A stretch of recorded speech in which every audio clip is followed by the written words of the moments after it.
Nah, saya ke Pak Dr. Salahuddin Pakaya, mantan Ketua KPU Provinsi Gorontalo. Selamat malam. Assalamualaikum, Pak Dokter. Halo, Assalamualaikum.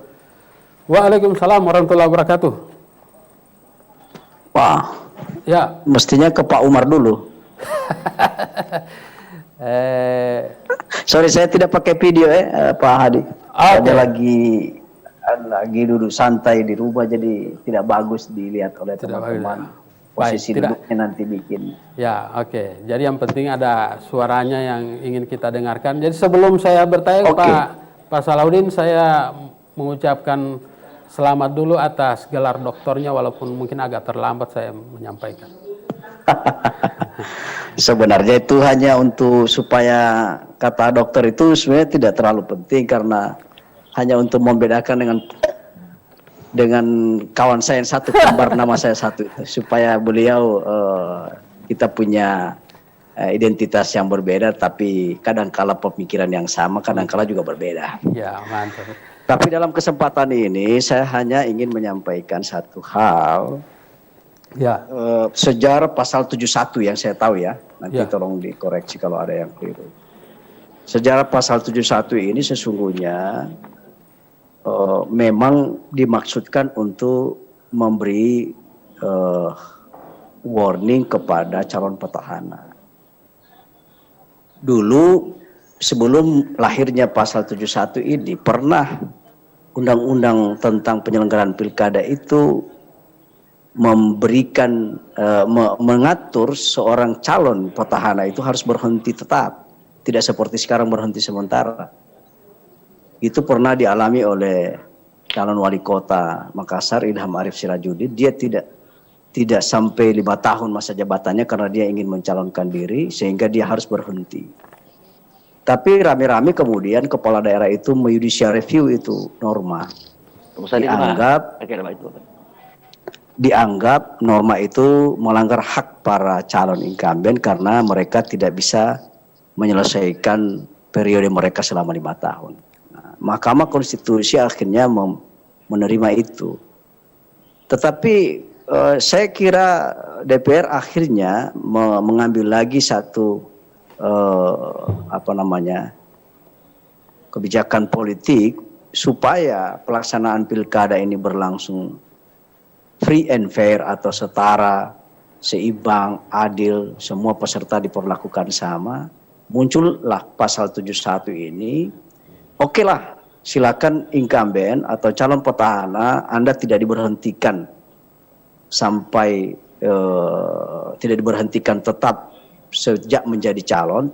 Silakan Anda kembali lagi menjadi jabatan yang ditinggalkan sementara. Tapi diingatkan, bahkan sesungguhnya peringatan ini masih agak longgar karena masih ada batasan 6 bulan sebelum penetapan.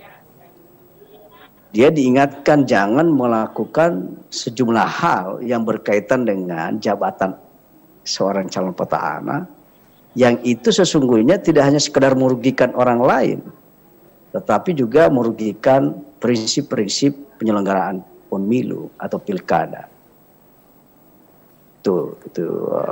Karena calon petahana itu bagaimanapun kita sudah tahu persis, selama dia menjabat 4 tahun atau sampai 5 tahun itu dia sudah dalam pandangan para pengamat politik, bahkan seluruh orang tidak bisa membantah bahwa dia sudah diberi fasilitas yang banyak dalam rangka mempublish figurnya dia selama dia menjabat. Sehingga itu di ujung-ujung pencalonan oleh norma undang-undang pilkada ini dia diberi pembatasan. Itu pun sebenarnya masih longgar karena dia 6 bulan. Nah, ini sesungguhnya mestinya menurut saya harus banyak diingatkan oleh Pak Mansir kepada calonnya beliau, kemudian di hari-hari sebelumnya untuk hati-hati. Karena di pilkada 3 kabupaten kita ada 2 calon petahana kita. Harus hati-hati di dalam melakukan tindakan di dalam jabatannya, karena ada peringatan keras di dalam pasal 71. Sehingga itu menurut saya publik tidak perlu dikagetkan kalau ada petahana yang terjerat dengan pasal ini, karena memang pasal ini dimaksudkan untuk petahana. Kan bukan untuk penantang ini pasal. Nah, wajar-wajar saja kalau ada beberapa calon petahana yang terjerat dengan pasal ini. Karena memang pasal ini untuk kepentingan calon petahana yang memiliki jabatan dan bisa dimungkinkan untuk menggunakan jabatannya dalam proses dia akan mencalonkan kembali. Itu satu, sejarah pas. Jadi saya kira itu perlu kita pahami. Kemudian yang kedua, bahwa proses ini tentu kita harus juga melihat lembaga penyelenggara pemilu, baik itu Bawaslu maupun KPU. Nah, mereka tentu ada kewenangan-kewenangan yang diberikan oleh peraturan perundang-undangan terhadap lembaga itu.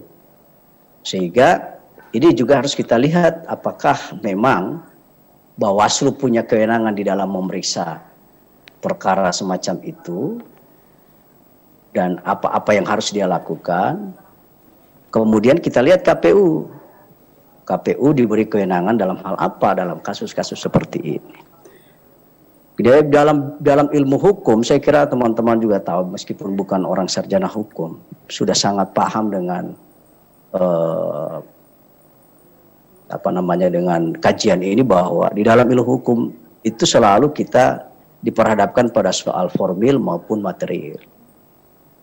Jadi formil dan material. Formil itu bicara soal prosedurnya dan beberapa hal lainnya, sedangkan material itu kita lihat dari materi perbuatannya. Jadi saya melihat di situ, sehingga penting untuk hati-hati menurut saya, karena ini sudah ada di KPU bolanya, hati-hati untuk melakukan tindakan, sebab tindakan dia akan berakibat kepada kedudukan dia sebagai pejabat penyelenggara pemilu. Karena di dalam kewenangan itu selalu melekat hak dan kewajiban. Kenapa? Kewenangan dan kekuasaan itu berbeda.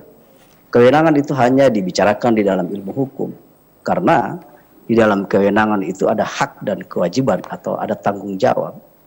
Memang hanya dia yang bisa melakukan itu, tetapi dia tidak boleh melakukan sewenang-wenang.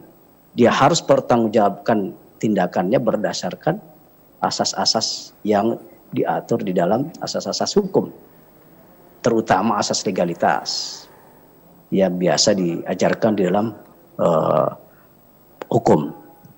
Ini yang perlu menurut saya kita beri advice kepada Bawaslu dan KPU. Saya sebenarnya sejak KPU dan Bawaslu ini diperkuat dalam undang-undang sebagai penyelenggara pemilu, mereka sebenarnya satu payung ini, satu rumah.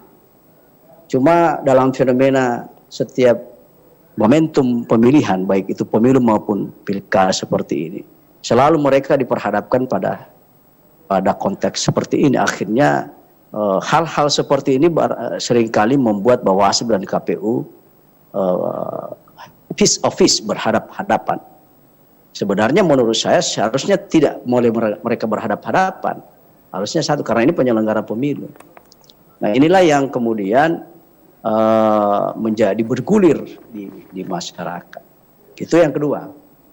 Nah, yang ketiga,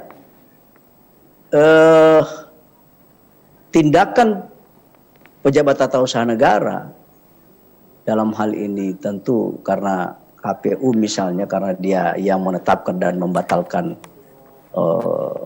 calon, maka memang selalu yang objek daripada peradilan tata usaha negara itu adalah tindakan yang bersifat execution, bersifat base checking bahasa ininya, keputusan. Padahal di dalam pengembangan peradilan tata usaha negara, tindakan itu tidak hanya bersifat base checking keputusan, tapi tindakan itu adalah satu, meskipun tidak dalam satu keputusan, tapi dia membuat satu kebijakan, sebenarnya sudah tindakan pejabat.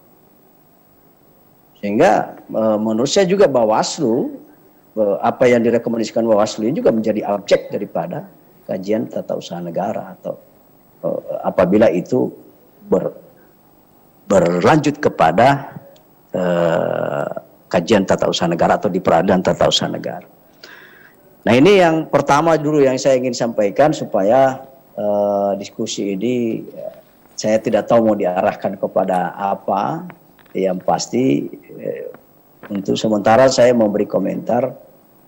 Tadi saya di Facebook memberi satu tema diskusi menguji teori kewenangan dalam norma pasal 71 Undang-Undang Pilkada. Banyak maknanya itu, nanti kita diskusikan. Mestinya saya berkelakar dengan teman-teman di warung kopi. Seharusnya kami jangan diundang begini. Itu biasanya nanti diundang pada kajian pandangan atau memberi keterangan ahli di persidangan jika diperlukan oleh para pihak. Jadi kira-kira begitu Pak Hadi. Ya. Saya kira itu sementara dulu. Terima kasih. Assalamualaikum warahmatullahi wabarakatuh. Waalaikumsalam warahmatullahi wabarakatuh. Pak Salahuddin, terkait kewenangan, kalau melihat apa yang sudah dilaksanakan oleh Bawaslu juga KPU saat ini, apakah masing-masing sudah sesuai dengan kewenangannya?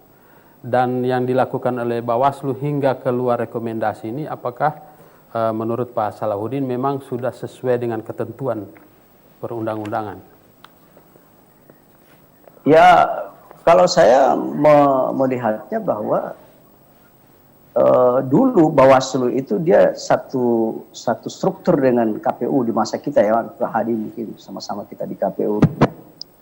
Di awal-awal penyelenggara pemilu tahun 1999 ya, bahkan tahun 99 itu Panwaslu ya, dulu kita masih disebut dengan Panwaslu, itu bagian daripada KPU, tidak terpisah dalam arti bahwa dia ada di struktur KPU.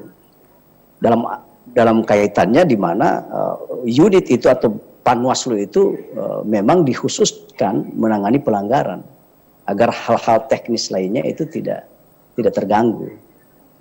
Nah, kalau saya melihat dengan keadaan sekarang, Bawaslu dan KPU didudukkan pada posisinya secara masing-masing, maka menurut saya memang seluruh pelanggaran itu harus diuji di Bawaslu. Karena memang mereka diberi kewenangan untuk itu. Kita mesti tanya, hadirnya Bawaslu itu kepentingan apa? Kalau memang dia tidak penting kan tidak usah dihadirkan. Banyak sekali pengamat, para ahli politik atau bahkan ahli tata negara mengatakan di beberapa negara demokrasi yang sudah maju tidak ada Bawaslu. Yang ada hanya penyelenggara pemilu dalam arti election committee. Tidak ada Bawaslu karena pengawasan itu sudah dilakukan oleh publik. Nah, sekarang kita di Indonesia dibuat Bawaslu itu. Saya tahu bahwa beberapa record daripada pembentukan Bawaslu ini sampai akhirnya sekarang dia diperkuat. Bahkan saya kadang-kala menyebut Bawaslu ini seolah-olah berada di atas KPU. Kan biasanya kalau dia bikin sidang adjudikasi kan KPU selalu dijadikan sebagai para pihak dan dia menjadi hakim. Kan biasanya begitu. Itu yang sering saya protes. Padahal dia sama-sama setara penyelenggara pemilu. Nah, tapi karena dia diberi kewenangan itu adjudikasi dalam memeriksa bahasa-bahasanya, memeriksa dan menilai suatu pelanggaran. Nah, itu yang saya tahu ya, dan saya pandang begitu. Ya. Nah, kemudian kalau ya itu saya kira itu Pak Hadi. Jadi, kalau dia misalnya mengeluarkan seperti yang dilakukan oleh Bawaslu Kabupaten, mungkin memang karena dia berkewenangan untuk itu. Bahwa kemudian ada tadi koreksi dari calon yang dirugikan, saya kira juga itu hak dia. Dia berhak untuk memberikan satu counter bahwa hasil Bawaslu itu tidak memenuhi unsur, karena dia bisa saja membantah. Kemudian Bawaslu tidak benar-benar melakukan satu kajian yang maksimal, yaitu